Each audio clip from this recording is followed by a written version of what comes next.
खूबसूरत चुड़ैल। फ़ोन की घंटी सुनकर मेरी आंख खुल गई। कमरे में रोशनी नहीं थी, शायद हमेशा की तरह आज भी बिजली नहीं थी। कमरे में खिड़की के ज़रिए चांद की चांदनी दाखिल हो रही थी, जिसकी वजह से मैं अपना फ़ोन तलाश कर सका। फ़ोन मैंने जल्दी से कान के साथ लगाया। हेलो, अस्सलामु अलैकुम। बचाओ बचाओ, मुझे बचाओ, खुदा के लिए मेरी मदद करो। जी कौन? रात किस टाइम कौन हो तुम मुझे तंग करने वाले? मैं हूँ तुम्हारा दोस्त अकबर। हाँ अकबर, क्या बात है, क्यों रो रहे हो? यार वो मुझे मार देगी, मेरा खून पी जाएगी, वो मेरी तरफ आ रही है। कौन कौन तुमको मार देगी? Hello hello Akbar. लेकिन कोई जवाब ना आया। मैंने खुद अकबर का नंबर डायल किया, लेकिन दूसरी तरफ से कोई जवाब वसूल नहीं हो रहा था। मैं अचानक उसकी बातों से परेशान हो गया था। अकबर की नई नई शादी हुई थी, हम बहुत अच्छे दोस्त भी थे। मेरा नाम सफ़ीर हुसैन है और मैं गैर शादीशुदा और आज़ाद फितरत का मालिक हूँ। मैंने अलमारी से अपना रिवॉल्वर निकाला और अकबर के घर की तरफ चल दिया। अकबर का घर कम आबादी वाले इलाके में था। घर के पास एक नहर गुजर रही थी और उसके पार एक कब्रिस्तान था। जल्द ही मैं उसके घर के पास पहुंच गया। उसका घर 3 कमरे पर मुश्तमिल था। 2 कमरे, एक बावर्ची खाना और छोटा सा सहन था, जिसमें एक बड़ा पुराना कीकर का दरख्त था जिसके ऊपर बहुत से परिंदों के घोंसले बने हुए थे। सहन से होते हुए मैंने कीकर के दरख्त पर नज़र डाली। परिंदे खामोशी से अपने घोंसलों में दबकर आराम कर रहे थे। हवेली का दरवाज़ा हमेशा की तरह खुला ही था, लेकिन कमरे अंदर से बंद थे। मैंने काफ़ी देर दस्तक दी, लेकिन कोई जवाब ना मिला। मुझे खिड़की का ख्याल आया जो नहर वाली साइड पर थी। मैं हवेली के पिछली तरफ गया। मैं ये देखकर हैरान रह गया, खिड़की खुली थी और खिड़की के ऊपर ताज़े खून के निशान थे। मैं खिड़की के ज़रिए अंदर आया। अब बिजली आ चुकी थी। मैंने बल्ब जलाया तो मेरे रोंगटे खड़े हुए। अकबर बेड के नीचे खून में लिपटा हुआ पड़ा था और भाभी का कोई नामो निशान नहीं था। मैंने अकबर को चेक किया तो वो इस दुनिया को छोड़ चुका था कि अचानक मेरी नज़र खून के धब्बों पर पड़ी, जो किसी के नंगे पाँव के थे। यानी कोई कमरे से खिड़की की तरफ से बाहर गया था और खून के निशान उसके पाँव के ज़रिए फर्श पर बने हुए थे। मैंने पहले घर की तलाशी ली, लेकिन भाभी का कोई पता न चला। लेकिन वो कातिल हो सकता है, भाभी को साथ ले गया होगा। मैंने पाँव के निशानों का पीछा करने का फ़ैसला किया और खिड़की के ज़रिए बाहर आ गया। लेकिन मैंने थाने कॉल कर दी थी और सब हकीकत बता दी थी। पाँव के निशान टॉर्च की रोशनी में बहुत वाज़ेह नज़र आ रहे थे। लेकिन ये निशान तो नहर में जा रहे थे, यानी कातिल ने नहर पार की थी। पर मैं नहर पार नहीं कर सकता था, इसलिए मैंने 1 किलोमीटर लंबा चक्कर नहर से होकर लगाया और फिर नहर की दूसरी जानिब उन पाँव के निशान तलाश करने लगा। जल्द ही ताज़े पाँव के निशान मिल गए। ये निशान कब्रिस्तान की तरफ जा रहे थे। मुझे कब्रिस्तान से डर लगता है कि अचानक मेरे कानों में पुलिस की गाड़ी की आवाज़ आने का शोर सुनाई दिया, तो मैं वापस अकबर के घर की तरफ चल दिया। मैंने अपना तारुफ करवाया और बताया कि ये निशान कब्रिस्तान में जा रहे हैं। मैं कब्रिस्तान में अकेला नहीं जा सकता, अगर आपने साथ चलना है तो चलो, क्योंकि वो कातिल भाभी को कब्रिस्तान की तरफ ले गया है। इंस्पेक्टर ने अपने साथ 2 आदमी लिए और बाकी वहाँ शवाहिद इकट्ठा करने लगे। हम कब्रिस्तान में दाखिल हो गए थे। कब्रिस्तान बहुत ही कदीमी मालूम पड़ता था। मैं पहले इस कब्रिस्तान में नहीं आया था। कब्रें टूट फूट का शिकार थी। पाँव के निशान अब हमें नहीं मिल रहे थे। हम लोग इधर उधर फिर रहे थे। इंस्पेक्टर साहब ने कहा कि अकबर की किसी से ज़ाती दुश्मनी थी या कोई कारोबारी दुश्मनी वगैरह तो नहीं थी। इंस्पेक्टर साहब, अकबर बहुत ही शरीफ और ख़ानदानी इंसान था, उसकी किसी से क्या दुश्मनी हो सकती है? अच्छा, तो उसकी शादी कब और कहाँ हुई थी और उसने बैंक से छुट्टी ली थी? सर, सुबह उसकी हाज़िरी थी। सना से उसकी मुलाकात एक पार्टी में हुई थी। इस बात को 2 हफ्ते हो गए थे। गोया उन दोनों ने 2 हफ्तों के अंदर अंदर शादी भी कर ली। जी इंस्पेक्टर साहब, सना इस दुनिया में अकेली थी। माँ बाप एक हादसे में फौत हो गए थे। उसके चचा ने उसको पाला था, इसलिए उन्होंने भी शादी में देर नहीं की थी। वो कहाँ रहते हैं? वो भी इस शहर में रहते हैं। वो भी शरीफ लोग हैं। शादी के दिन भी उनके घर गया था। बहुत नेक दिल और अच्छी फैमिली है। अचानक सिपाही ने आवाज़ दी, इंस्पेक्टर साहब, यहाँ पर एक लड़की पड़ी है। हम एक तरफ दरख्त में चले गए। वहाँ काफ़ी दरख्त थे और एक दरख्त के नीचे भाभी सना पड़ी हुई थी और मैं ये देखकर हैरान हो गया कि वो निशान भाई के पाँव के थे, क्योंकि अब उनके पाँव पर खून जम चुका था और वो बेहोश थी। इंस्पेक्टर साहब ने गाड़ी वाले को कॉल की। वो कब्रिस्तान के पास गाड़ी ले आया और हम भाभी को उठाकर कब्रिस्तान से बाहर आ गए। गाड़ी वहाँ पहले से ही मौजूद थी। ہم اس کو اسپتال لے گئے۔ بھابھی کافی دیر سے بے ہوش تھی اور وہ بتا سکتی تھی کہ اکبر کا قاتل کون ہے اور وہ قبرستان میں کیسے آئی ہے۔ میں اکبر کی کفن دفن میں مصروف تھا۔ اکبر کا بھائی اور والد بھی گاؤں سے آئے تھے۔ اکبر کا بڑا بھائی اکرم بہت پریشان تھا کیونکہ وہ اپنے بھائی سے بہت پیار کرتا تھا۔ والد کا بھی بہت برا حال تھا، وہ تو اکبر کی ضد کے پیچھے خاموش تھے۔ اکبر ہی ضد کر کے شہر آیا تھا اور بینک میں ملازم ہو گیا تھا۔ شادی بھی اس نے اپنی پسند سے کی تھی۔ ثنا بھابھی پر بھی شک کر رہے تھے، طرح طرح کی باتیں کر رہے تھے۔ شادی کو تو کچھ دن ہی ہوئے تھے اور ابھی تک اکبر کی چھٹی بھی ختم نہیں ہوئی تھی، تو ثنا بھابھی پر شک کس طرح کیا جا سکتا تھا؟ کیونکہ جب تک آپ کسی سے ملتے جلتے نہیں، آپ کو کیسے معلوم ہوگا کہ وہ کون ہے اور اس کی طبیعت کیسی ہے؟ آج اس واقعے کو 3 دن ہو گئے ہیں۔ بھابھی ابھی تک بے ہوش تھی اور قاتل کا کوئی سراغ نہیں مل رہا تھا۔ میں بینک سے واپسی پر اسپتال کا چکر لگاتا تھا۔ اکرم بھائی اور اکبر کی والدہ صاحبہ اسپتال میں ہی تھے۔ ان کو پتا تھا کہ بھابھی وہ ذریعہ ہے جس کے ذریعے ہم قاتل تک پہنچ سکتے ہیں۔ پولیس کے 2 آدمی بھی ہر وقت ڈیوٹی پر ہوتے تھے۔ ہمیشہ کی طرح میں فارغ ہو کر تھانے گیا تو میری ملاقات انسپکٹر سے ہو گئی۔ خان میرا کلاس فیلو تھا اور ہماری بہت اچھی دوستی بھی تھی۔ میں نے سارا واقعہ خان کو بتایا۔ انسپکٹر خان کسی گہری سوچ میں ڈوب گیا۔ کافی دیر کے بعد وہ بولا، اس قسم کے 2-3 کیس پہلے بھی ہوئے ہیں۔ کیا مطلب؟ کیسے کیس خان؟ اکیلا گھر آبادی سے دور رہتا تھا، یعنی کم آبادی والا علاقہ تھا اور اس کے گھر میں صرف وہ پہلے اکیلا ہی رہتا تھا اور پھر شادی بھی اچانک اور ایک انجان لڑکی سے کی۔ یہ بات تو ٹھیک ہے، لیکن ثنا بھابھی تو بہت اچھی ہے، کافی خدمت کرتی تھی اکبر کی۔ اچھا تو وہ کہاں سے ہے؟ کیا زندہ ہے؟ ہاں وہ زندہ ہے اور اسپتال میں داخل ہوئی ہے اور بے ہوش ہے۔ چلو سفیر ہسپتال چلتے ہیں، وہاں پر ہی بات واضح ہوگی۔ جب ہم وہاں پہنچے تو اکرم بھائی وہاں پر موجود تھے۔ اکرم بھائی، بھابھی کو ہوش آ گیا؟ نہیں، وہ ابھی تک بے ہوش ہے، ٹیسٹ ہو رہا ہے، وہ اندر تھیٹر روم میں ہے۔ ہم باہر انتظار کرنے لگے۔ کچھ دیر میں ڈاکٹر صاحب آئے تو خان نے پوچھا، ڈاکٹر صاحب اب مریضہ کیسی ہے اور ہوش کب تک آ جائے گا؟ وہ خطرے سے باہر ہے، ہوش پہ جلد ہی آ جائے گا۔ کیا ہم دیکھ سکتے ہیں اس کو؟ ہاں کیوں نہیں، اس کو کمرے میں شفٹ کر دیا گیا ہے۔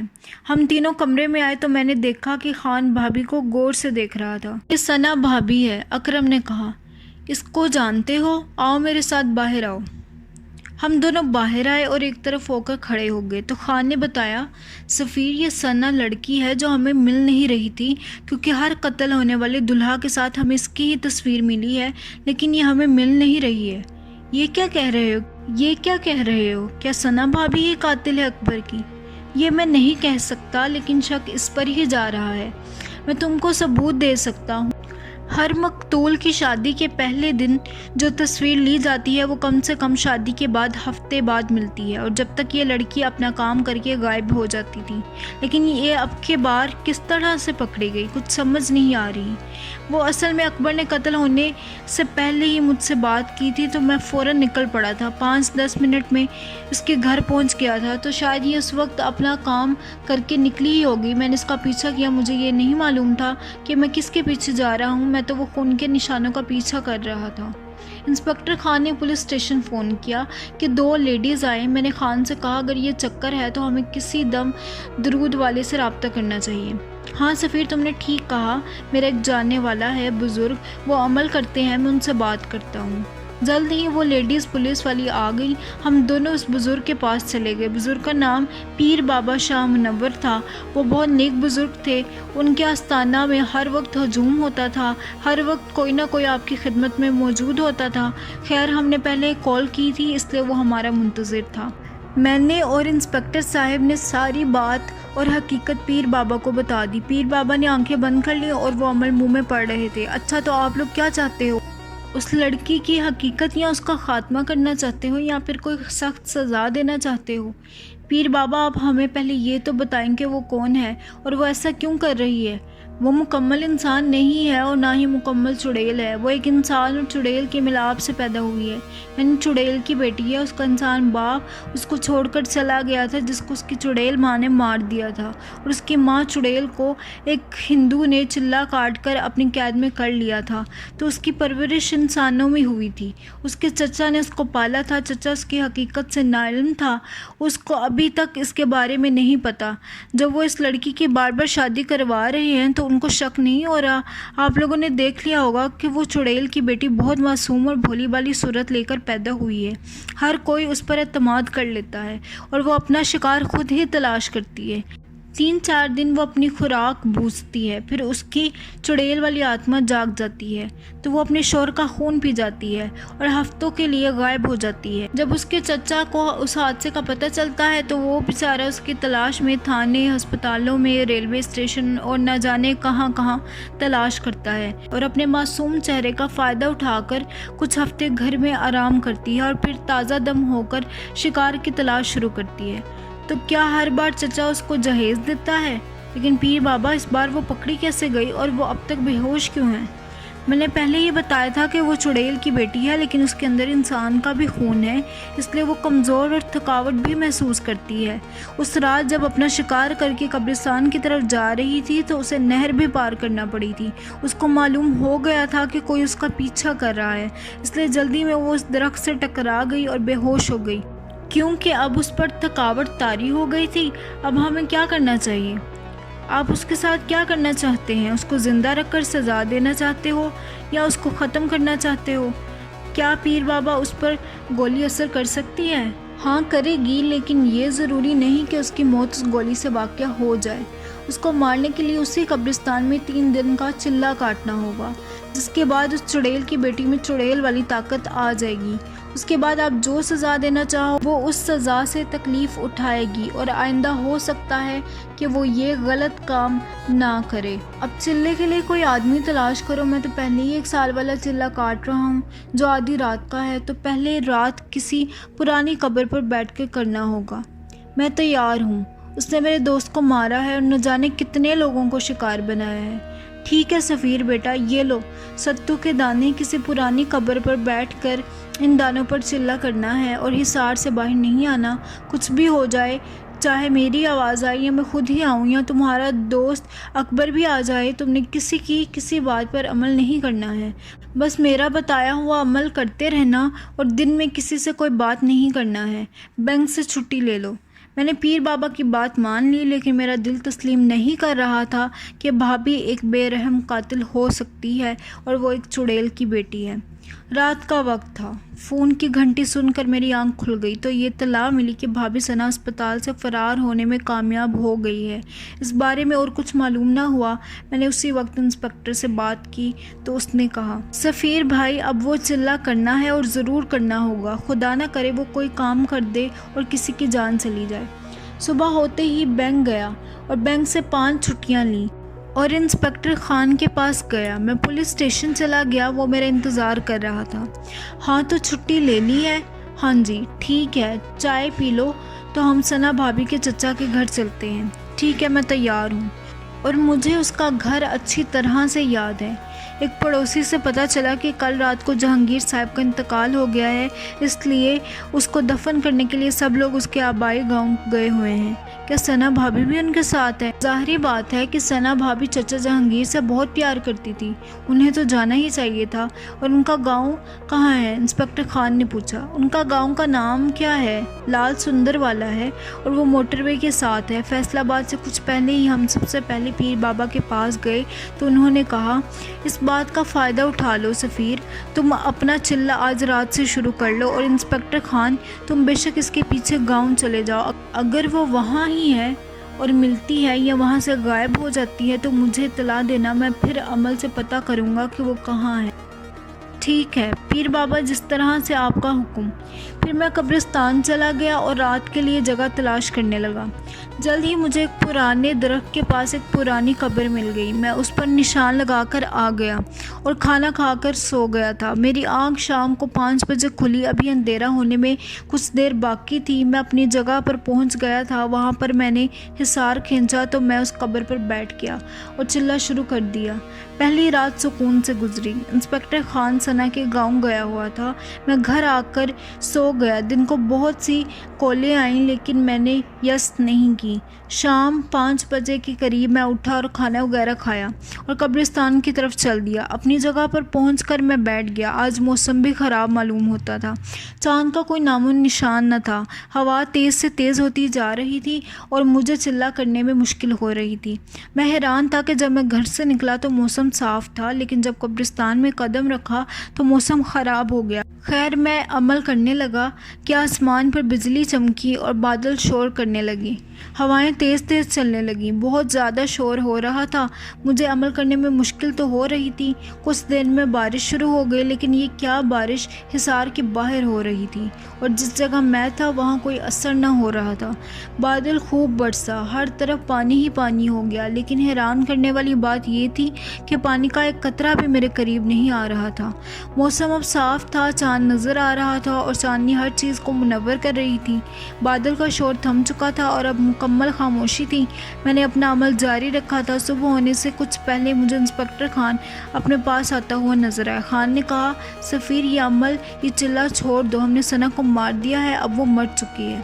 لیکن اس وقت میں ہوش میں تھا۔ مجھے پیر بابا والی بات یاد تھی۔ میں بھلا چلہ کیسے چھوڑ سکتا تھا؟ میں چلے میں مگن رہا۔ خان نے کہا، اٹھ جاؤ میرے دوست، کیوں دیر کر رہے ہو؟ اپنا ٹائم ضائع کر رہے ہو۔ آؤ میرے ساتھ، میرا ہاتھ پکڑو۔ خان نے میری طرف ہاتھ بڑھایا تو اس کے منہ سے چیخ نکل گئی۔ وہ غائب ہو گیا۔ میں نے خدا کا شکر ادا کیا کہ میں نے کوئی غلط قدم نہیں اٹھایا۔ صبح ہوئی تو میں گھر لوٹ آیا اور کھانا کھا کر سو گیا۔ شام کو اپنے ٹائم پر اٹھا اور اپنا سخت امتحان ہونے والا تھا اور میں اس کے لیے تیار تھا۔ میں نے آج مغرب کی نماز قبرستان کے پاس ادا کی تھی، کیونکہ پہلے میں گھر میں ادا کر کے جاتا تھا۔ چلہ میں نے اپنے ٹائم پر شروع کر دیا۔ وہ تقریباً آدھی رات کا وقت تھا جب مجھے دور سے کسی کے قدموں کی آہٹ سنائی دی۔ کوئی سفید صافے میں میری طرف آ رہا تھا۔ قریب آیا تو میں نے دیکھا کہ وہ ثنا ہی ہے۔ انہوں نے بہت معصوم صورت بنائی ہوئی تھی اور مجھ سے معافی مانگنے لگی۔ سفیر بھائی، مجھے معاف کر دو، میں جتنا چاہتی ہوں، میرا وعدہ ہے آئندہ میں کسی کو کوئی نقصان نہیں پہنچاؤں گی۔ کافی دیر کھڑی رہی، پھر خاموش اور مایوس ہو کر چلی گئی۔ کچھ دیر خاموش رہی، پھر پیر بابا میرے سامنے آئے اور انہوں نے کہا، بیٹا اس کو معاف کر دو، وہ تم سے معافی مانگ رہی ہے۔ اس کی یہ سزا بہت ہے کہ سب کے سامنے اس کا چہرہ بے نقاب ہو گیا ہے۔ میں پیر بابا کی بات کرنے ہی والا تھا کہ میرے کانوں میں آواز آئی، یہ سب نظر کا دھوکہ ہے، یہ میں نہیں ہوں، تم اپنا عمل جاری رکھو۔ پھر وہ پیر بابا بھی وہاں سے چلے گئے۔ میں اس چکر میں تھا کہ یہ چلہ کسی طرح پورا ہو۔ صبح ہونے سے پہلے قبرستان میں ایک شور سا جاگ اٹھا تھا۔ قبروں سے مردے نکلنے لگے، درخت ٹوٹنے لگے، پرندے بے چین ہو کر ہوا میں اڑ رہے تھے۔ کچھ درختوں کو آگ لگ گئی۔ جس قبر پر میں بیٹھا تھا وہ بھی مسلسل تڑپ رہی تھی اور مجھے اپنا عمل کرنے میں مشکل ہو رہی تھی۔ پھر میں نے دیکھا کہ ثنا بھابھی کے ساتھ چند اور لوگ میری طرف آ رہے تھے، جن میں میرا مرحوم دوست اکبر بھی تھا۔ انہوں نے مجھ سے کہا کہ ہم نے ثنا کو معاف کر دیا ہے، اب تم بھی اس کو معاف کر دو۔ میں نے ان کی ایک نہ سنی تو وہ غصے میں آ گئے اور مجھ پر قبروں سے پتھر اٹھا کر مارنے لگے، لیکن کوئی بھی پتھر مجھے نہ لگا۔ سب قریب جا کر گرتے رہے۔